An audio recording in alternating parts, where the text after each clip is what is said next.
Hello, this is the article in the December 2014 Awake magazine from the Jehovah's Witnesses. It says how to compromise. This is on the section about help for the family marriage. And I wrote on my notes, she won't even listen, so I will leave. In the picture here, they have a man that wants to go to the islands and a woman that wants to go to the Paris, France, the Eiffel Tower. And so there's a door in the middle that they need to compromise. All right. So in my marriage, my wife was like a bulldozer. She said, "This is what we're gonna do, and this is what's gonna happen." And she wouldn't even say it. She would just go and do those things by herself. So because I didn't want to leave my children, abandon them, since I didn't grow up with a dad, I obeyed her up to a point. Now, recently, I've been incarcerated 3 times, so now I'm doing things on my own. Because my son told me that, Daniel, if I had not been born, then you would have left years ago. And my son doesn't want to see me in jail, and he's not allowed to see me because he's a minor. They don't allow children to go visit you in jail. So now I am taking action. And I called the lawyer today, or they called me today. I filled out the online application yesterday. All right, here's Cameron and Danitria. They wrote this quote: "If you were to do all the things you want and not listen to your spouse or give your spouse a chance to express another view, you would be living as if you were still single." That's how my wife lives.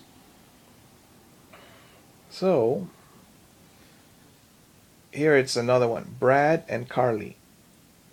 Both partners should feel that they have been heard and have had a part in the decision-making process. That kind of compromise builds a team atmosphere rather than a power struggle. All right, so what did my wife get out of our marriage? She got arthritis, but she gave that to herself because she was angry most of the time. What did I get out of it? I got 10 years with my son, 13 with my daughter. Now we're going our separate ways, and we'll see where we end up. God will bless all of us. All of us. Uh, all right, so now the next article is about financial accounting. And he says, studying the Bible was the best investment I ever made.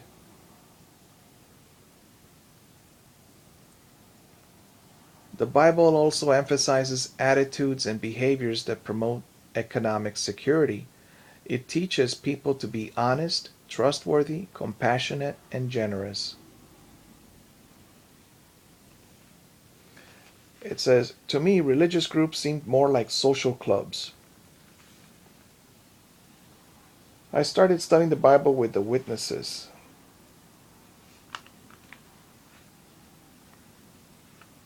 He went because his wife went to their meetings. Then he discovered that he knew nothing about the Bible, almost nothing. And he had been brought up in the Presbyterian church. So this was a professor saying, why don't I know much about the Bible? All right. If you study the Bible, your life will be better. Matthew 22:29. Ye err, not knowing the scriptures. That means in modern English, you make mistakes because you don't know the scriptures or the Bible verses or the Bible. You don't read it. That's why you make mistakes.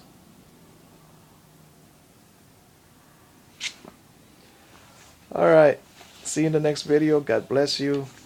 Enjoy your life. Go do something for somebody. Read a magazine. Give your viewpoint on it.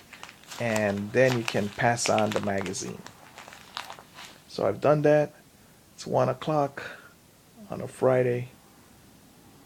I already had breakfast. I'll have lunch when I get back. All right, my friends, enjoy your life.